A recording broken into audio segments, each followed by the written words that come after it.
साल 1954 US martial Edward Daniels अपने नए पार्टनर चक के साथ एक केस के सिलसिले में शटर आइलैंड की ओर बढ़ रहा था।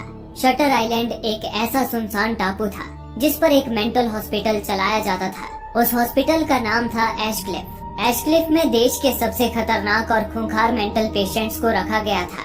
उनमें से ज्यादातर मरीज हत्यारे, अपराधी और ऐसे लोग थे जिन्हें काबू में रखना बहुत मुश्किल था। उन्हीं में से एक फीमेल पेशेंट एक दिन पहले ही हॉस्पिटल से अचानक गायब हो गई थी। एडवर्ड और चक को यहाँ उसी की तहकीकात के लिए भेजा जा रहा था।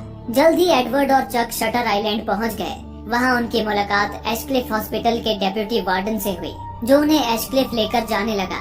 जब वे एशक्लिफ के करीब पहुँचे तो एडवर्ड ने देखा कि हॉस्पिटल चारों तरफ से ऊंची दीवारों से घिरा हुआ था और उन दीवारों के ऊपर इलेक्ट्रिकल फेंसिंग की हुई थी, जैसे ये कोई हॉस्पिटल न होकर कोई जेल हो। हॉस्पिटल के एंट्रेंस के बाहर ही डेप्यूटी वार्डन ने चक और एडवर्ड से उनके हथियार जमा करवा लिए और फिर हॉस्पिटल के बारे में बताने लगा। यहाँ 3 वार्ड हैं। वार्ड ए पुरुष मरीजों के लिए, वार्ड बी महिलाओं के लिए और वार्ड सी में हम सबसे खतरनाक और हिंसक मरीजों को रखते हैं। इसलिए वार्ड सी में बिना इजाजत के जाना सख्त मना है। वहाँ अगर किसी वजह से भी जाना पड़े तो मेरा या हॉस्पिटल के चीफ साइकेट्रिस्ट डॉक्टर कॉली का साथ होना जरूरी है। इसके बाद डेप्यूटी वार्डन उन्हें डॉक्टर कॉली से मिलवाने ले गया। डॉक्टर कॉली बहुत ही शांत और खुश मिजाज थे। उन्होंने बड़ी गर्मजोशी से एडवर्ड और चक का स्वागत किया। फिर वो उन्हें उस मरीज के बारे में बताने लगे जो एक दिन पहले गायब हो गई थी। उन्होंने बताया उसका नाम रेचल है। रेचल का पति 2nd वर्ल्ड वॉर में शहीद हो गया था, जिस वजह से उसकी दिमागी हालत बहुत नाजुक हो गई थी। एक दिन उसने अपने 3 बच्चों को झील में डुबाकर मार डाला। उसके बाद उसे यहाँ एशक्लिफ में भर्ती कराया गया। हमने उसका इलाज करने की पूरी कोशिश की, पर वो ये मानने को तैयार ही नहीं है कि उसने अपने बच्चों को मारा है। उसे अब भी यही लगता है कि उसके बच्चे जिंदा हैं। यहाँ तक कि उसे ये भी लगता है कि वो किसी मेंटल हॉस्पिटल में नहीं बल्कि अपने घर पर है। उसने अपने जहन में एक पूरी काल्पनिक दुनिया गढ़ ली है और बाकी मरीजों और स्टाफ को भी वो उस दुनिया का हिस्सा मानती है। उसके हिसाब से हम सभी पोस्टमैन, डिलीवरी मैन, दूध वाले वगैरह हैं। डॉक्टर कॉली ने आगे बताया, कल रात वो बेहद हैरान कर देने वाले तरीके से गायब हो गई। उसके कमरे का दरवाजा और बाहर जाने वाले सारे रास्ते बंद थे। खिड़की पर मजबूत लोहे की सलाखें थी। ऐसा लग रहा है जैसे वो किसी साए की तरह कमरे के अंदर से गायब हो गई हो। डॉक्टर कॉली ने फिर एडवर्ड को रेचल की तस्वीर दिखाई। तस्वीर देखते ही एडवर्ड को अपने जहन में एक बच्ची की लाश दिखाई दी, जो और दूसरी लाशों के बीच पड़ी हुई थी। इसके साथ ही एडवर्ड के सर में तेज दर्द होने लगा। उसने बताया कि उसे सी सिकनेस है। जब भी वो समंदर में सफर करता है उसकी तबीयत खराब हो जाती है। ये जानकर डॉक्टर कॉली ने एडवर्ड को सरदर्द की दवा दी। इसके बाद डॉक्टर कॉली एडवर्ड और चक को रेचल के कमरे में ले गए। वहाँ तलाशी लेते वक्त एडवर्ड को फर्श के नीचे छुपा हुआ एक कागज का टुकड़ा मिला। उस पर 2 लाइनें लिखी थी, द लॉ ऑफ 4 और हु इज 67, यानी 4 का नियम और 67 कौन है। कॉली ने बताया कि ये लिखावट रेचल की ही थी और कागज पर लिखी लाइनें एक पहेली की तरह लग रही थी, मगर इस पहेली का क्या मतलब था ये उन्हें भी समझ में नहीं आ रहा था। एडवर्ड के माथे पर शिकन आ गई। उसे लग रहा था कि कुछ तो ऐसा था जो रेचल इस पहेली के जरिए बताना चाह रही थी। इसके बाद डॉक्टर कॉली उन्हें हॉस्पिटल के कॉमन रूम में लेकर गए। उन्होंने बताया कि किसी भी मरीज को हॉस्पिटल से बाहर जाने के लिए इसी कॉमन रूम से होकर गुजरना पड़ता है। रेचल भी अगर हॉस्पिटल से बाहर गई होगी तो वो इसी कॉमन रूम से होकर गई होगी। लेकिन रात के वक्त ये हॉल कभी खाली नहीं रहता था। स्टाफ के कुछ लोग वहीं जमा होकर ताश खेलते थे, यानी चुपचाप वहाँ से भाग निकलना नामुमकिन था। उस दिन भी यहाँ काफी लोग थे, पर पता नहीं कैसे रेचल बिना उन्हें नजर आए यहाँ से गायब हो गई। ये सारी बातें सुनकर एडवर्ड को शक हुआ कि रेचल को भगाने में हॉस्पिटल के ही किसी शख्स का हाथ था, वरना बंद कमरे से किसी का गायब हो जाना लगभग नामुमकिन था। इसलिए उसने डॉक्टर कॉली से उस रात ड्यूटी पर मौजूद हर कर्मचारी की फाइल दिखाने को कहा। फाइल दिखाने की बात पर डॉक्टर कॉली के चेहरे पर झिझक साफ दिखाई देने लगी। उन्होंने कहा कि वे इस बारे में सोचेंगे, पर एडवर्ड के काफी जोर देने के बाद डॉक्टर कॉली ने कहा, अभी फिलहाल के लिए मैं बस हॉस्पिटल स्टाफ से आपकी बात करवा सकता हूँ। मैं रात को डिनर के बाद सारे स्टाफ मेंबर को कॉमन रूम में इकट्ठा करूँगा, जहाँ आप लोग उनसे पूछताछ कर सकते हैं। तब तक आप जाकर रेचल को तलाशने में डेप्यूटी वार्डन की मदद कर सकते हैं। डेप्यूटी वार्डन उस समय बाकी गार्ड्स के साथ पूरे आइलैंड पर रेचल की तलाश कर रहा था। एडवर्ड भी चक के साथ वहाँ आ पहुँचा। डेप्यूटी वार्डन ने उन्हें बताया, मेरे ख्याल से रेचल को आइलैंड पर ही होना चाहिए, क्योंकि पिछली रात समंदर में काफी तेज तूफान आया था। अगर उसने तैरकर भागने की कोशिश भी की होती तो तेज लहरों की वजह से वो चट्टानों से टकराकर मारी जाती और उसकी लाश हमें किनारे पड़ी मिलती। इसलिए मेरे ख्याल से उसे आइलैंड पर ही होना चाहिए। पर पूरा आइलैंड छानने के बाद भी वो हमें कहीं नहीं मिली। तभी एडवर्ड की निगाह दूर खड़े एक पुराने लाइट हाउस पर पड़ी, जहाँ 2 गार्ड्स पहरा दे रहे थे। उसने डेप्यूटी वार्डन से उस लाइट हाउस के बारे में पूछा। डेप्यूटी वार्डन ने जवाब दिया, वो बस एक पुराना लाइट हाउस है जिसमें अब सीवेज ट्रीटमेंट फैसिलिटी है। वहाँ गंदा पानी साफ किया जाता है। मेरे सिपाहियों ने उस लाइट हाउस का भी कोना कोना छान मारा, पर रेचल वहाँ भी नहीं मिली। पर एक सीवेज ट्रीटमेंट फैसिलिटी पर गार्ड्स का पहरा देना एडवर्ड को अजीब लग रहा था, लेकिन फिलहाल के लिए उसने अपना ध्यान रेचल की खोजबीन पर लगाना ही सही समझा। अब शाम भी ढलने लगी थी, इसलिए एडवर्ड चक के साथ हॉस्पिटल वापस लौट आया। रात के वक्त एडवर्ड और चक कॉमन रूम में पहुँचे, जहाँ हॉस्पिटल का सारा स्टाफ इकट्ठा था। एक एक कर एडवर्ड ने सबसे सवाल किए, पर काफी पूछताछ के बाद भी उन्हें ऐसा कोई भी सुराग नहीं मिल पाया जो उन्हें रेचल तक ले जा सके। लेकिन पूछताछ के दौरान एडवर्ड को पता चला कि रेचल का ट्रीटमेंट डॉक्टर शीहन कर रहे थे। एडवर्ड ने तुरंत उनसे मिलने की इच्छा जताई, पर डॉक्टर कॉली ने बताया कि डॉक्टर शीहन आज सुबह ही छुट्टी पर चले गए। ये सुनकर एडवर्ड और चक दोनों झुंझला उठे। एक इतना अहम डॉक्टर ऐसे वक्त पर गायब था जब उसकी पेशेंट एक दिन पहले हॉस्पिटल से लापता हो गई थी। एडवर्ड ने कॉली से सख्त लहजे में कहा, अभी इसी वक्त मेरी उनसे बात करवाइए डॉक्टर। पर जब उन्होंने रेडियो के जरिए डॉक्टर शीहन से संपर्क करने की कोशिश की तो खराब मौसम की वजह से लाख कोशिशों के बावजूद भी डॉक्टर शीहन से संपर्क नहीं हो पाया। कुछ देर बाद डॉक्टर कॉली एडवर्ड और चक को अपने घर पर ले गए, जहां कॉली के सीनियर डॉक्टर नेरिंग भी मौजूद थे। डॉक्टर नेरिंग एक साइकेट्रिस्ट थे जो कि जर्मनी से थे, लेकिन पिछले कई सालों से इसी हॉस्पिटल में काम कर रहे थे। डॉक्टर नेरिंग जर्मनी से हैं। ये जानते ही एडवर्ड चिढ़ गया, क्योंकि सेकेंड वर्ल्ड वॉर के समय एडवर्ड ने एक सैनिक के तौर पर भी काम किया था। उसी दौरान जर्मनी में उसने नाजियों के हाथों ज्यूज का कत्लेआम होते देखा था। उनकी दरिंदगी रूह कंपा देने वाली थी, इसलिए एडवर्ड को जर्मन लोगों से खास नफरत थी। एडवर्ड ने थोड़ी बातचीत के बाद तहकीकात के लिए फिर से स्टाफ मेंबर्स की फाइलों की मांग की, पर नेरिंग ने वो फाइलें देने से साफ मना कर दिया। इस पर एडवर्ड भड़क गया। उसने कहा, मैं इसी वक्त ये जांच खत्म कर रहा हूँ। आप सभी मेरी मदद करने की बजाय मेरे काम में अड़ंगा डाल रहे हैं। अब मैं सीधे रिपोर्ट बनाऊंगा और उस रिपोर्ट को FBI को सौंप दूंगा। बाकी आपका काम जाने। हम कल ही शटर आइलैंड से वापस लौट जाएंगे। इतना कहकर एडवर्ड और चक कॉली के घर से निकल गए। एडवर्ड और चक के सोने का इंतजाम हॉस्पिटल के क्वार्टर में ही किया गया था। रात को एडवर्ड को एक सपना आया। उस सपने में एडवर्ड के सामने उसकी पत्नी डोलोरेस खड़ी थी, जो 2 साल पहले एक दुर्घटना में मारी गई थी। डोलोरेस ने उसकी ओर देखते हुए कहा, एडवर्ड, तुम अभी यहाँ से नहीं जा सकते, क्योंकि रेचल कहीं नहीं गई है। वो अब भी यही है, और वो लेडीज भी। इसी के साथ एडवर्ड की नींद एक झटके में खुल गई। उसने खिड़की से बाहर झांका तो मौसम काफी खराब हो चुका था। पास खड़े एक स्टाफ मेंबर ने कहा, ऐसे तूफान में फेरी का आना नामुमकिन है। अब जब तक मौसम ठीक नहीं होता, आपको यहीं रुकना पड़ेगा। एडवर्ड के दिमाग में डोलोरेस की बातें फिर से गूंजने लगी। शायद डोलोरेस के रूप में उसका अंतर्मन उसे बताने की कोशिश कर रहा था कि उसे रेचल को ढूंढे बिना यहाँ से नहीं जाना चाहिए। कुछ देर बाद एडवर्ड और चक डॉक्टर कॉली के पास पहुँचे। एडवर्ड ने डॉक्टर कॉली से कहा, मुझे उन सारे मरीजों से बात करनी है जिनसे रेचल की बातचीत होती थी। शायद उनसे हमें कुछ पता चल पाए। ये सुनते ही डॉक्टर कॉली के चेहरे पर परेशानी के भाव उभर आए, पर फिर भी उन्होंने भारी मन से इसके लिए हामी भर दी। इसके बाद एडवर्ड और चक ने मरीजों का इंटरव्यू लेना शुरू कर दिया। एडवर्ड ने पाया कि सारे के सारे मरीज रेचल के बारे में वही बातें बता रहे थे जो उसने डॉक्टर कॉली के मुंह से सुनी थी। ऐसा लग रहा था जैसे उन्हें ये बातें रटा दी गई हों। इसी दौरान एडवर्ड की मुलाकात मिसिस कर्न्स नाम की पेशेंट से हुई। पूछताछ के दौरान जब एडवर्ड ने उसे डॉक्टर शीहन के बारे में पूछा तो कर्न्स के चेहरे का रंग फीका पड़ गया। उसने बस इतना बताया कि डॉक्टर शीहन बहुत अच्छे इंसान हैं। इसके बाद उसने चक से पानी मांगा। जैसे ही चक पानी लेने गया, कर्न्स ने एडवर्ड की डायरी उठाई और उसमें कुछ लिख दिया। एडवर्ड ने जब वो पढ़ा तो उसके चेहरे का रंग उड़ गया। उसने चक के आने से पहले डायरी को कोट की जेब में डाल लिया। तब तक चक भी पानी लेकर वापस आ गया। एडवर्ड ने फिर मिसिस कर्न्स से एक आखिरी सवाल पूछा, क्या आप कभी एंड्रयू लेडिस नाम के किसी पेशेंट से मिली हैं? ये सुनकर मिसिस कर्न्स घबरा गई और कांपती आवाज में कहा, नहीं, मैंने ये नाम कभी नहीं सुना। ये कहकर वो तुरंत उठ खड़ी हुई और चुपचाप वहाँ से चली गई। पूछताछ खत्म करने के बाद एडवर्ड और चक बाहर आ गए और उस पूछताछ में मिली जानकारी पर चर्चा करने लगे। अब तक उन्हें कोई ठोस सुराग नहीं मिल पाया था। चक ने एडवर्ड से पूछा, जब मिसिस कर्न्स ने मुझे पानी लाने भेजा था तब उसने आपसे कुछ कहा था? पहले तो एडवर्ड झिझका, लेकिन फिर उसने अपनी डायरी दिखाई।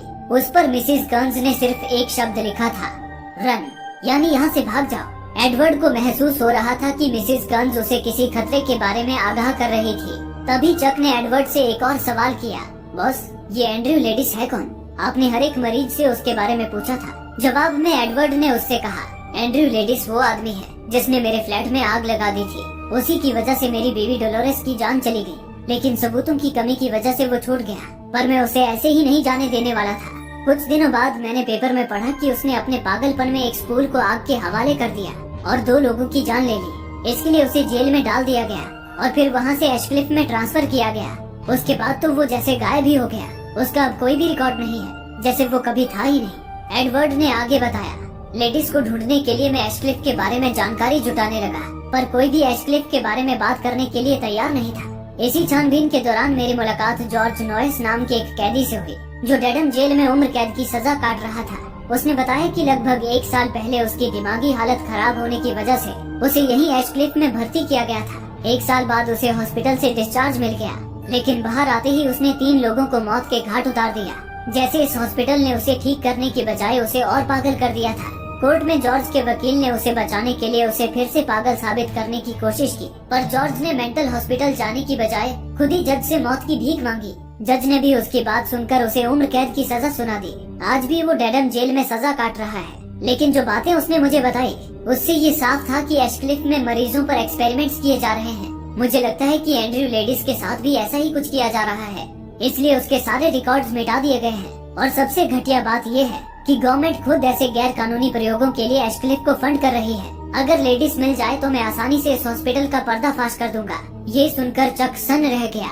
उसने 2 मिनट के लिए सोचा और कहा, आपने इनका पर्दाफाश करने का प्लान बनाया और फिर ठीक उसी वक्त एशक्लिफ से एक पेशेंट गायब हो गई और उसकी तहकीकात के लिए आपको ही यहाँ बुलाया गया। जरा सोचिए, यहाँ चारों तरफ इलेक्ट्रिक फेंसिंग है, हर कोने पर सिक्योरिटी खड़ी है, कोई पेशेंट यहाँ से कैसे भाग सकता है? और रेचल तो बंद कमरे से गायब हो गई। क्या रेचल के यहाँ होने का हमें अब तक एक भी सबूत मिला है? हो सकता है कि यहाँ कोई रेचल हो ही ना। बॉस, मुझे लगता है कि आपको यहाँ लाकर फंसाने की ये एक सोची समझी साजिश है, ताकि आप उनका पर्दाफाश ना कर सके। एडवर्ड ये सुनकर चौंक गया, क्योंकि उसने अब तक इस तरह से सोचा ही नहीं था। तभी उन्हें डॉक्टर कॉली की ओर से बुलावा आया और दोनों को उनसे मिलने जाना पड़ा। एडवर्ड और चक जब मीटिंग रूम में पहुँचे तो वहाँ बाकी के डॉक्टर तूफान और बारिश से होने वाले खतरे के बारे में चर्चा कर रहे थे। उन्हें डर था कि बारिश की वजह से कहीं पावर कट न हो जाए। पावर कट होने से सारे कैद खाने खुल जाते और वहाँ मौजूद पागल मरीज बाहर आ जाते।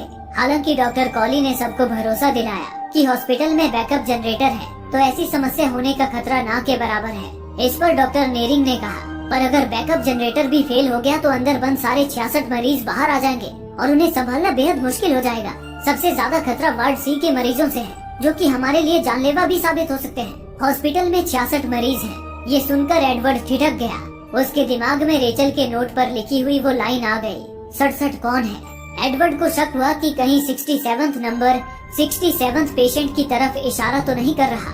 डॉक्टर्स के हिसाब से पूरे हॉस्पिटल में 66 मरीज थे, पर रेचल कहीं ये बताना तो नहीं चाह रही थी कि यहाँ 67th पेशेंट भी मौजूद है, जिसका रिकॉर्ड यहाँ नहीं है। एडवर्ड ने इस पर सवाल किया, लेकिन डॉक्टर कॉली ने उसकी बात बीच में ही काटते हुए कहा, क्या आपको वार्डन ने नहीं बताया कि रेचल मिल चुकी है? ये सुनकर एडवर्ड चौंक गया। वो और चक तुरंत डॉक्टर कॉली के साथ रेचल के सेल की तरफ चल दिए। एडवर्ड को उसके सारे सवालों के जवाब अब रेचल से मिल सकते थे। सेल में पहुंचकर एडवर्ड ने रेचल से बात करने की कोशिश की। शुरुआत में वो सहमी हुई थी, लेकिन डॉक्टर कॉली के ये बताने पर कि वे दोनों पुलिस ऑफिसर हैं, उसने धीरे धीरे बोलना शुरू किया।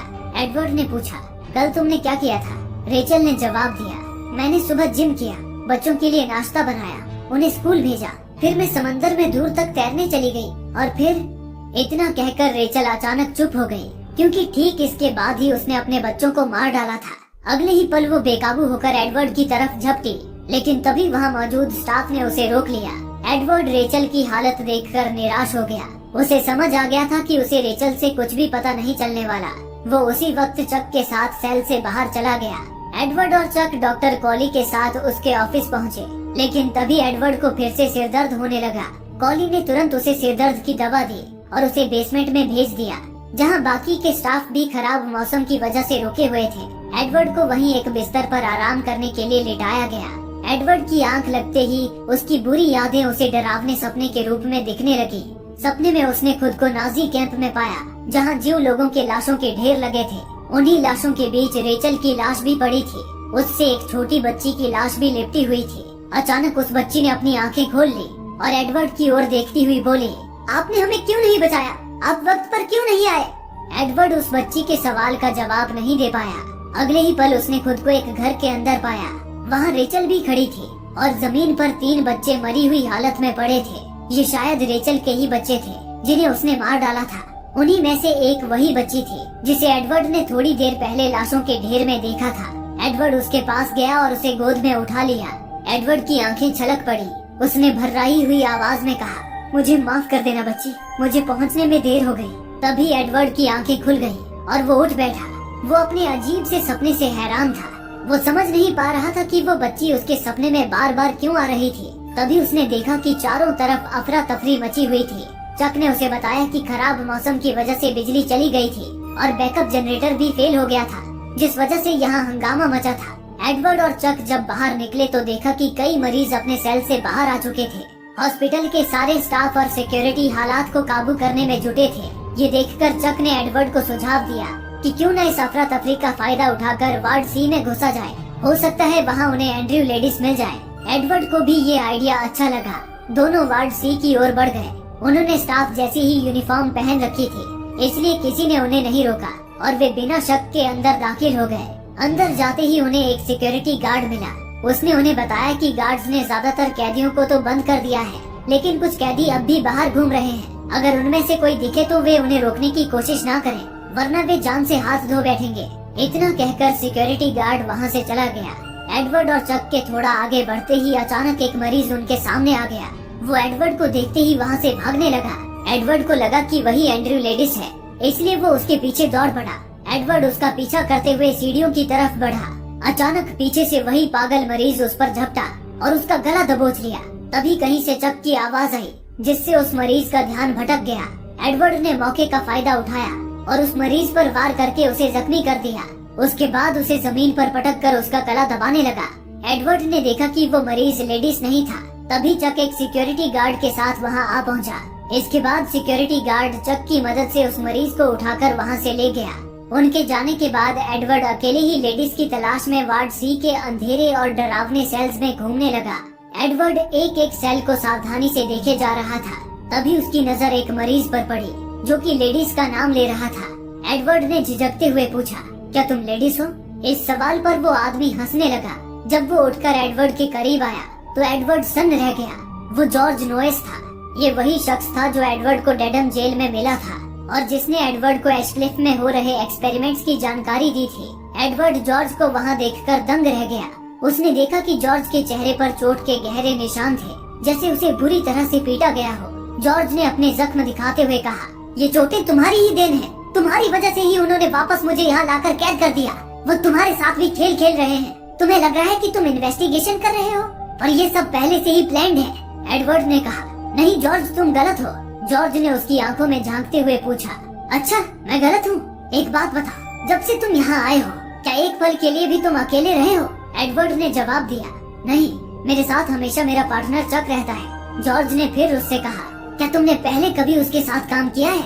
नहीं ना, तुम्हारे साथ धोखा हो रहा है। ये एक छलावा है जो तुम्हारे साथ खेला जा रहा है। और तुम लेडीज को क्यों ढूंढ रहे हो?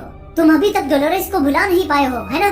जब तक तुम डोलोरेस को नहीं भुलाओगे तुम लेडीज के पीछे ही पड़े रहोगे और यहाँ से कभी नहीं निकल पाओगे। एडवर्ड ने कहा, मैं डोलोरेस को नहीं भुला सकता जॉर्ज। ये सुनकर जॉर्ज निराश हो गया। उसने कहा, अगर तुम्हें लेडीज को ही ढूंढना है तो वो इस वार्ड में नहीं है, वो तुम्हें लाइट हाउस में ही मिलेगा।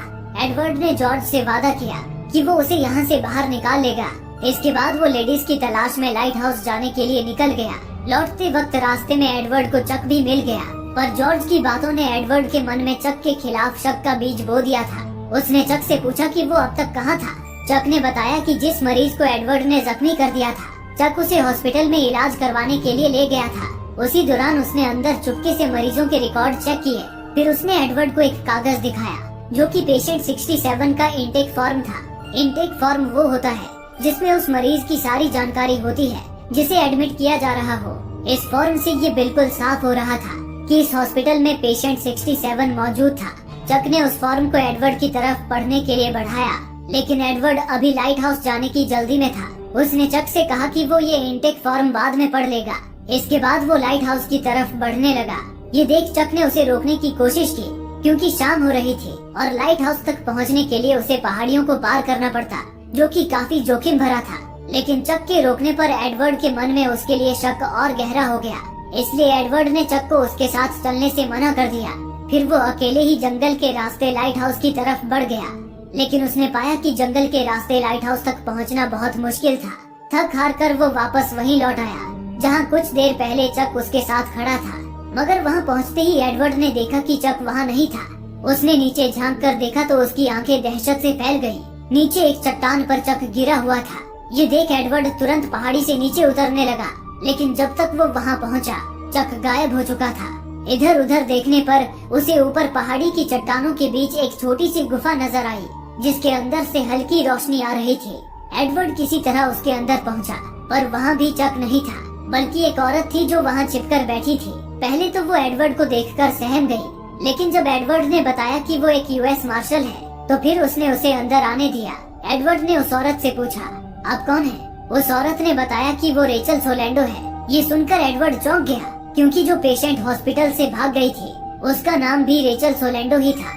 एडवर्ड के पूछने पर उस औरत ने बताया कि वही असली रेचल सोलैंडो है, और पहले वो खुद एशक्लिफ में एक डॉक्टर थी। ये जानकर एडवर्ड हैरान रह गया। इसके बाद रेचल ने एडवर्ड को वो बातें बताई जिसका उसे पहले से अंदाजा था। उसने बताया कि एशक्लिफ में पेशेंट्स पर गैर कानूनी एक्सपेरिमेंट्स किए जा रहे थे।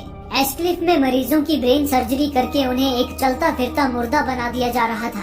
ये पेशेंट्स बिना कोई सवाल किए किसी भी आदेश पर कुछ भी कर सकते थे। जब रेचल ने इन एक्सपेरिमेंट्स का विरोध किया, तो हॉस्पिटल वालों ने उसे भी पागल साबित कर दिया।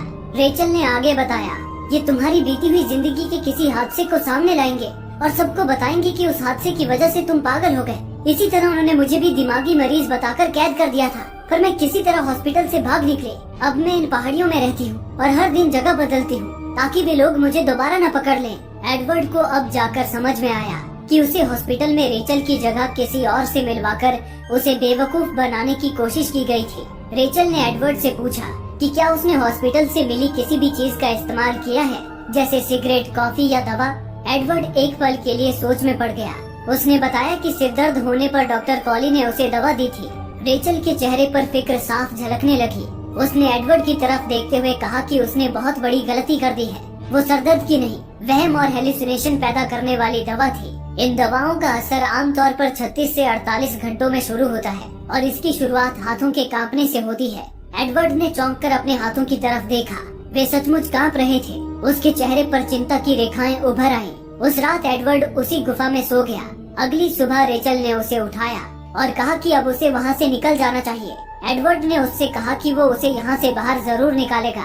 जवाब में रेचल ने कहा कि इस जगह से निकलने का बस एक ही रास्ता है, वो है फेरी, लेकिन वो भी एशक्लिफ वालों के काबू में है। वो यहाँ से चाहकर भी बाहर नहीं जा सकते। लेकिन एडवर्ड ने ठान लिया था कि वो यहाँ से बाहर निकलने का और एशक्लिफ का पर्दाफाश करने का कोई न कोई रास्ता जरूर निकालेगा।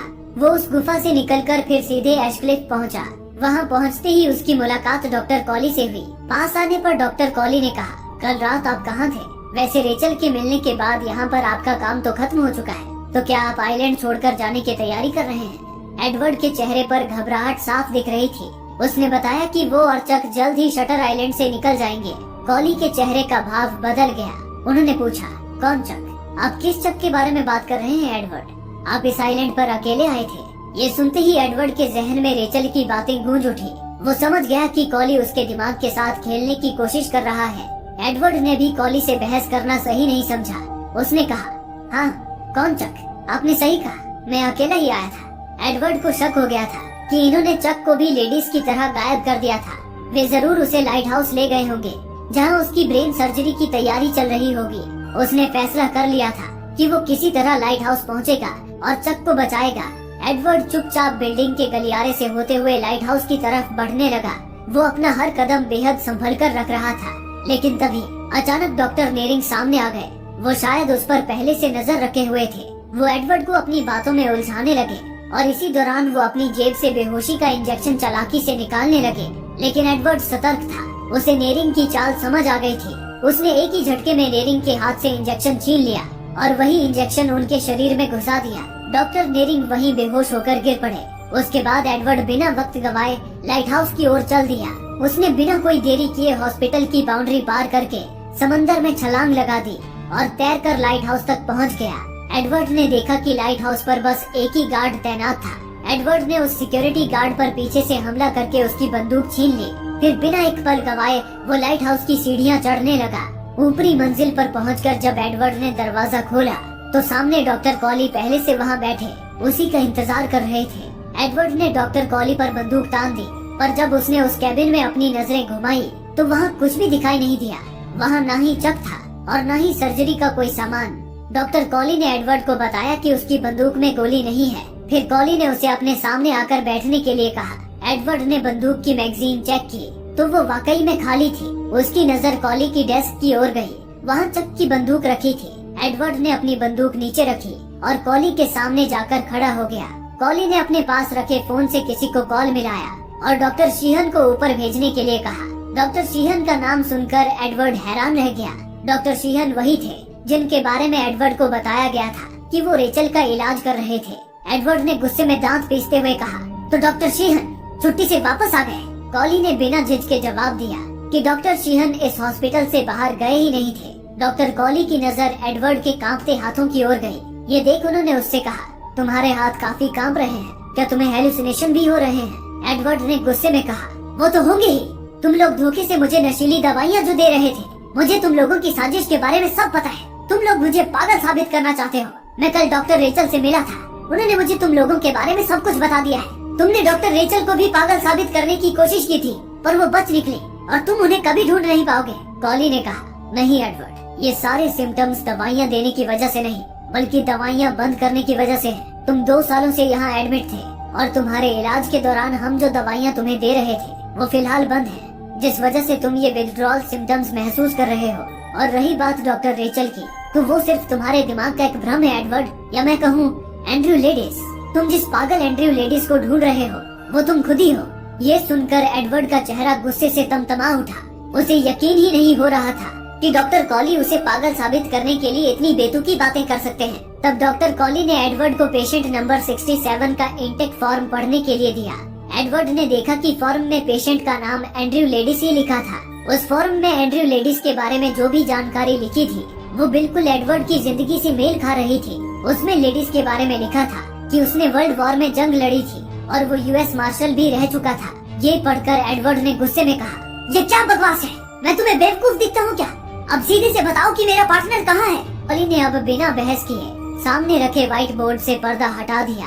पर्दा हटते ही एडवर्ड की नजर उस बोर्ड पर गई जहाँ एडवर्ड डेनियल्स के सामने एंड्रयू लेडिस लिखा था और रेचल सोलेंडो के सामने डोलोरेस चनाल। चनाल दरअसल डोलोरेस के मायके का सरनेम था। डॉक्टर कॉली ने एडवर्ड का ध्यान बोर्ड की तरफ खींचते हुए कहा, अगर तुम यहाँ गौर करो तो तुम्हें साफ दिखाई देगा कि एडवर्ड डेनियल्स में भी वही लेटर्स हैं जो एंड्रयू लेडिस में हैं, और ठीक उसी तरह रेचल सोलेंडो में भी वही लेटर्स हैं जो डोलोरेस चनाल में। इससे साफ पता चल रहा है कि एडवर्ड डेनियल्स और रेचल सोलेंडो, ये नाम तुमने खुद के और अपनी बीवी के नामों को तोड़ मरोड़ कर बनाए हैं। यही है वो लॉ ऑफ 4 और तुम ही हो हमारे 67th patient Andrew Ladis. Doctor Colley ने आगे कहा, 2 साल पहले तुमने ही अपनी बीवी को मार डाला था। इसके लिए तुम खुद को माफ नहीं कर पाए और अपना दिमागी संतुलन खो बैठे। तुमने अपनी एक काल्पनिक दुनिया बना ली जिसमें तुमने एडवर्ड डेनियल्स नाम की अपनी एक अलग शख्सियत बनाकर खुद को एंड्रयू लेडिस से अलग कर दिया और फिर एडवर्ड डेनियल्स के रूप में एंड्रयू लेडिस यानी खुद की ही तलाश करने लगे। मैं तुम्हें तुम्हारी कल्पना में जीने देता, पर तुम इस हॉस्पिटल के सबसे खतरनाक मरीज हो। तुमने इन 2 सालों में हॉस्पिटल स्टाफ से लेकर मरीजों तक सब पर हमला किया है। तुमने 2 हफ्ते पहले जॉर्ज नॉइस को तो लगभग मार ही दिया था। ये सुनकर एडवर्ड बौखला गया। उसने चिल्लाते हुए कहा, ये सब सरासर झूठ है। जॉर्ज को तुम लोगों ने मारा था, मैंने नहीं। और आखिर मैं उसे क्यों मारूंगा? डॉक्टर कॉली ने कहा, क्योंकि उसने तुम्हें लेडीज के नाम से बुलाया था और तुम ये बर्दाश्त नहीं कर पाए। इस हॉस्पिटल में जॉर्ज तुम्हारा सबसे नजदीकी था। तुमने उसे लेकर भी दिमाग में कहानी बना दी जिसमें तुम उससे डेडम जेल में मिले थे, जबकि तुम्हारी उससे मुलाकात यही हुई थी। वो तुम्हें बार बार सच याद दिलाने की कोशिश करता था, पर तुम्हारा दिमाग उसकी बातों को तोड़ मरोड़ कर एक नई कहानी बना देता था। उसने तुम्हें समझाने की कोशिश की कि अगर तुम ठीक नहीं हुए तो तुम्हारी लेबोटमी सर्जरी कर दी जाएगी। लेबोटमी सर्जरी उन खतरनाक मरीजों पर की जाती है जिनका इलाज करना नामुमकिन होता है। जिन पेशेंट्स पर ये सर्जरी की जाती है वे जिंदा लाश बन जाते हैं और फिर वो दूसरों को नुकसान नहीं पहुंचा पाते हैं। और तुमने लेबोटमी सर्जरी वाली बात को भी तोड़ मरोड़ कर इलीगल ह्यूमन एक्सपेरिमेंट की कहानी बना ली। डॉक्टर कॉली ने आगे बताया कि वे एडवर्ड की एक एक हरकत पर नजर रखे हुए थे और उसकी हर बातचीत को भी रिकॉर्ड कर रहे थे। उन्होंने एडवर्ड को उसके और जॉर्ज की हाल ही में हुई बातचीत की ट्रांसक्रिप्शन भी दिखाई और कहा, ये देखो, तुम जब वार्ड सी में जॉर्ज से मिले थे और उससे उसके जख्मों के बारे में पूछा था तो उसने कहा था, ये चोटें तुम्हारी ही देन है। जॉर्ज ने तुमसे ये भी कहा था कि जब तक तुम डोलोरेस को नहीं भुलाओगे तुम लेडीज के पीछे ही पड़े रहोगे और यहाँ से कभी निकल नहीं पाओगे। वो तुम्हें ये समझाने की कोशिश कर रहा था कि तुम जब तक डोलोरेस के लिए खुद को माफ नहीं करोगे तुम अपने इस एडवर्ड वाली शख्सियत में फंसे रहोगे और लेडीज के पीछे भागते रहोगे, जिस वजह से तुम्हारा पागलपन कभी ठीक नहीं होगा और तुम यहाँ से कभी निकल नहीं पाओगे। तुम्हें अपनी सच्चाई को कबूल करना ही होगा एंड्रयू। लेकिन एडवर्ड को डॉक्टर कॉली की ये बातें सफेद झूठी लग रही थी। उसने कॉली की बातों को एक सिरे से नकार दिया और फिर चक के बारे में पूछने लगा कि वो कहाँ है और उन्होंने उसके साथ क्या किया। तभी दरवाजा खुला और चक ने कमरे के अंदर कदम रखा। वो सीधे जाकर डॉक्टर कॉली के पास खड़ा हो गया। ये देखकर एडवर्ड की आंखें हैरानी से फैल गईं। डॉक्टर कॉली ने चक की तरफ इशारा करते हुए कहा, एंड्रयू, यही डॉक्टर शीहन है। पिछले 2 सालों से यही तुम्हारा इलाज कर रहे हैं। ये सुनकर एडवर्ड को जैसे झटका लगा। उसे विश्वास नहीं हो रहा था कि चक भी उनके साथ मिला हुआ था। एडवर्ड गुस्से से पागल हो गया। उसने झपट कर डेस्क पर रखी बंदूक उठाई और डॉक्टर कॉली पर गोली चला दी। गोली कॉली के सीने को चीरती हुई आर पार निकल गई और चारों तरफ खून बिखर गया, पर कॉली वहीं खड़ा रहा। अगले ही पल कॉली के खून और जख्म सब गायब हो गए।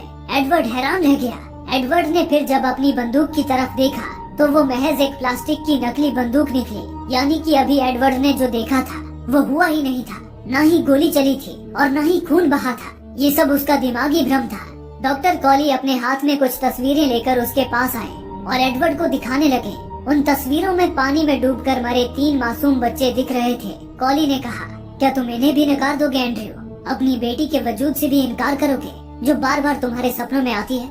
एडवर्ड की नजर तस्वीर में मौजूद बच्ची पर ठहर गई। उसे सब कुछ याद आने लगा था। वो बच्ची उसकी अपनी बेटी थी और उसका नाम रेचल था। एडवर्ड की आंखें भर आई। एडवर्ड को ये भी याद आ गया कि वो एडवर्ड नहीं बल्कि एंड्रयू था। 2 साल पहले एंड्रयू और उसकी पत्नी डोलोरेस के बीच तनाव चल रहा था। सेकेंड वर्ल्ड वॉर से लौटने के बाद एंड्रयू थोड़ा डिप्रेशन में रहने लगा था। उसने खुद को अपने काम में झोंक दिया और बाकी समय वो शराब में डूबा रहने लगा। परिवार से उसका ध्यान बिल्कुल हट गया था। उसके ऐसे बर्ताव की वजह से डोलोरेस का भी मानसिक संतुलन बिगड़ गया। एक दिन डोलोरेस ने अपने पागलपन में फ्लैट में आग लगा दी, पर इसके बाद भी एंड्रयू ने डोलोरेस की बिगड़ती हालत पर कोई खास ध्यान नहीं दिया। इसके कुछ ही दिनों बाद एंड्रयू ने झील के किनारे अपना एक नया घर लिया, जहां वो डोलोरेस और अपने बच्चों को लेकर शिफ्ट हो गया। कई दिनों तक काम में उलझे रहने के बाद जब एंड्रयू घर लौटा तो उसने डोलोरेस को झील के किनारे बैठा पाया, पूरी तरह भीगी हुई, चुप और खोई हुई। एंड्रयू की नजर जब झील की तरफ गई तो उसके पैरों तले से जमीन खिसक गई। डोलोरेस ने पागलपन में तीनों बच्चों को झील में डुबाकर मार डाला था। एंड्रयू बदहवासी में दौड़ा और बच्चों की लाशों को तुरंत झील से बाहर निकाला। फिर डोलोरेस एंड्रयू के पास आई। उसने एंड्रयू को गले लगाते हुए कहा, प्लीज एंड्रयू, मुझे इस नर्क जैसी जिंदगी से आजाद कर दो। एंड्रयू समझ चुका था कि उसने डोलोरेस को खो दिया है। अब वो दोबारा कभी पहले जैसी नहीं हो सकती। उसने कलेजे पर पत्थर रखकर डोलोरेस पर गोली चला दी। ये सब याद आने के बाद एंड्रयू अपने होश कायम नहीं रख सका और बेहोश होकर गिर पड़ा। एंड्रयू की जब आंखें खुली तो वो बिस्तर पर था। कॉली ने उससे पूछा, अब बताओ एंड्रयू, तुम यहाँ क्यों हो? हम सारी बातें तुम्हारे मुंह से सुनना चाहते हैं। एंड्रयू की आंखें भर आईं। उसने कांपती आवाज में कहा, मैंने अपनी बीवी डोलोरेस को मार डाला था। उसके बाद मेरी दिमागी हालत बिगड़ गई, इसलिए मुझे यहाँ भर्ती किया गया। डोलोरेस बार बार कहती थी कि उसका दिमाग उसके काबू में नहीं है, पर मैंने कभी उसे सीरियसली नहीं लिया। जब तक मुझे अपनी गलती का एहसास हुआ तब तक बहुत देर हो चुकी थी। मेरी वजह से ही मेरे बच्चे और बीवी मारे गए। मैं उनका गुनहगार हूँ। इतना कहकर एंड्रयू चुप हो गया। कुछ पलों की चुप्पी के बाद डॉक्टर कॉली ने फिर आगे बताया, जब तुम्हें एशक्लिफ में एडमिट कराया गया तो तुमने अपने दिमाग में एक और कहानी गढ़ ली, जिसके मुताबिक एशक्लिफ से रेचल नाम की मरीज गायब हो गई थी और तुम्हें यहाँ पर उसकी इन्वेस्टिगेशन करने के लिए भेजा गया था। तुम्हारा दिमाग इसी तरह की झूठी कहानियां गढ़कर तुम्हें सच्चाई से दूर रखने की कोशिश कर रहा था और जब तक तुम सच्चाई को स्वीकार नहीं कर लेते हम तुम्हारा इलाज नहीं कर सकते थे। इसलिए हमने एक अलग रास्ता चुना और ये तय किया कि हम पहले ये साबित करने की कोशिश करेंगे कि तुम्हारी कहानियां कितनी बेबुनियादी हैं। इसके लिए हमने तुम्हारी ही कहानियों के मुताबिक ये सारा नाटक रचा, ताकि तुम अपनी आंखों से देखो कि जो तुम सोच रहे हो वो मुमकिन नहीं है। जैसे कि पेशेंट नंबर 67 रेचल सोलैंडो, तुम्हारे पार्टनर का गायब होना और हॉस्पिटल में पेशेंट्स पर हो रहे इलीगल एक्सपेरिमेंट्स, ये सब तुम्हारी कोरी कल्पनाएं हैं। डॉक्टर कॉली ने आगे बताया, तुम्हारे खतरनाक बर्ताव को ध्यान में रखते हुए एशक्लिफ के बोर्ड ऑफ डायरेक्टर्स हम पर दबाव डाल रहे हैं कि अगर हम तुम्हें सब कुछ याद दिलाने में सफल नहीं रहे तो तुम्हारे दिमाग की लेबोरेटरी सर्जरी कर दी जाए, जिसके बाद तुम एक जिंदा लाश बनकर रह जाओगे और फिर किसी को तुमसे खतरा नहीं होगा। इस पर हैरान होते हुए एंड्रयू ने बोला, और मैं समझा नहीं डॉक्टर, मुझे तो अब सब याद आ गया है। डॉक्टर कॉली ने कहा, बिल्कुल एंड्रयू, पर ये एक्सपेरिमेंट पहली बार नहीं किया गया है। आज से 9 महीने पहले भी यही एक्सपेरिमेंट तुम पर किया गया था और तुम्हें इसी तरीके से सब कुछ याद भी आ गया था, पर तुम दोबारा सब कुछ भूल गए और फिर से अपनी कल्पना में जीने लगे। और इस बार ये तुम्हारा आखिरी मौका है, जिसके बाद अगर तुम वापस से एडवर्ड बने तो तुम्हारी ब्रेन सर्जरी की जानी तय है। अगली सुबह एंड्रयू हॉस्पिटल की सीढ़ियों पर बैठा था। डॉक्टर कॉली और डॉक्टर नेरिंग दूर से ही उसे देख रहे थे। उन्हें चिंता थी कि कहीं वो दोबारा से एडवर्ड ना बन जाए। तभी डॉक्टर शीहन एंड्रयू के बगल में आकर बैठ गए और पूछा, तो अब आगे क्या सोचा है? इस पर एंड्रयू ने कहा, हमें किसी भी तरह इस आइलैंड से निकलना होगा चक। डॉक्टर शीहन एंड्रयू के मुंह से एक बार फिर चक सुनकर निराश हो गए। वो समझ गए कि एंड्रयू का दिमाग फिर से रीसेट हो चुका है और वो एडवर्ड बनकर वापस अपनी कल्पनाओं की दुनिया में फंस गया है। उन्होंने डॉक्टर कॉली की तरफ देखकर इशारा किया कि एंड्रयू फिर से एडवर्ड बन चुका है। डॉक्टर कॉली के पास अब कोई भी चारा नहीं रह गया था। उन्होंने मजबूरी में आखिरकार ब्रेन सर्जरी करने का फैसला ले लिया। इसके बाद डॉक्टर कॉली, डॉक्टर नेरिंग और हॉस्पिटल स्टाफ उसकी तरफ बढ़ने लगे ताकि उसे सर्जरी के लिए ले जा सके। ये देखकर एंड्रयू ने उठते हुए शीहन से कहा, जानते हो चक, मेरे मन में कभी कभी ख्याल आता है कि ज्यादा बुरी बात क्या हो सकती है, राक्षस बनकर जीना या फिर एक अच्छे इंसान के रूप में मर जाना। मेरे ख्याल से अच्छे इंसान के रूप में मर जाना ही बेहतर है। इतना कहकर वो आगे बढ़ गया। शीहन एंड्रयू की बातों का मतलब समझकर चौंक गए। वो जान गए थे कि एंड्रयू कुछ भी भूला नहीं था, उसे सब याद था, पर वो ऐसी यादों के साथ नहीं जीना चाहता था जहाँ अपने परिवार की मौत का जिम्मेदार वो खुद था। इस बोझ के साथ जीना उसके लिए मौत से भी बदतर था। इसलिए उसने इस बार जानबूझकर ये नाटक किया कि वो अब तक ठीक नहीं हुआ, ताकि उसकी सर्जरी की जाए और वो अपनी यादों से हमेशा के लिए मुक्ति पाले। एंड्रयू को अब लेबोरेटरी सर्जरी के लिए ले जाया जाने लगा, जहां वो सर्जरी के बाद हमेशा हमेशा के लिए अपनी बुरी यादों से आजाद होने वाला था। इस फिल्म को लेकर फैंस में अब तक बहुत ज्यादा डिबेट हुई है। कई फैंस मानते हैं कि इस फिल्म के आखिर में जो दिखाया गया है वो सरासर झूठ है। उनके मुताबिक एडवर्ड पागल नहीं था, बल्कि हॉस्पिटल के लोग आखिर में उसे पागल बनाने में सफल हो गए थे, ताकि वो हॉस्पिटल के इस राज को सामने ना ला सके कि वहाँ सच में पेशेंट्स पर एक्सपेरिमेंट्स किए जा रहे हैं। लेकिन हमारे मुताबिक ये दूसरी थ्योरी बिल्कुल गलत है, क्योंकि एडवर्ड जब पहली बार डॉक्टर कॉली से मिला था तब डॉक्टर कॉली ने उसे नकली रेचल की तस्वीर दिखाई थी। उस तस्वीर को देखते ही एडवर्ड को अपने दिमाग में बच्ची रेचल की झलक दिखाई दी थी। फिल्म में इस सीन से पहले एडवर्ड ने बच्ची रेचल की तस्वीर को कभी नहीं देखा था, यानी कि बच्ची रेचल की यादें पहले से उसके दिमाग में थी। जो फैंस दूसरी थ्योरी को मानते हैं, जिसमें एडवर्ड पागल नहीं है, वो मानते हैं कि वो बच्ची रेचल कोई जीव लड़की थी जिसकी लाश को एडवर्ड ने नाजी कैंप में देखा था और वो उसके दिमाग में छप गई थी। इसलिए एडवर्ड को उस बच्ची की झलक बार बार दिखाई देती थी। लेकिन ये लॉजिक तब गलत हो जाता है जब फिल्म के आखिर में डॉक्टर कॉली एडवर्ड को बच्ची रेचल की तस्वीर दिखाते हैं। अगर वो कोई आम जीव बच्ची थी जिसे एडवर्ड ने नाजी कैंप में देखा था, तो डॉक्टर कॉली के पास उसकी तस्वीर का होना मुमकिन नहीं था। इससे ये दूसरी थ्योरी बिल्कुल गलत साबित हो जाती है और ये साफ हो जाता है कि एडवर्ड डेनियल्स दरअसल एंड्रयू लेडीसी था, जो अपने परिवार को खोने के बाद पागल हो गया था और एशक्लिफ के डॉक्टर्स ने उसका इलाज करने के लिए ये सारा नाटक रचा था। दोस्तों, आप में से काफी लोगों का कहना है कि हमारे वीडियोस आप तक नहीं पहुंच पा रहे हैं। उसके लिए आप सब्सक्राइब बटन को दबाने के बाद नोटिफिकेशन के बेल आइकन पर क्लिक करें और ऑल का ऑप्शन सेट कर लें, ताकि हमारी सारी वीडियोस की नोटिफिकेशन आप तक पहुंच सके। धन्यवाद।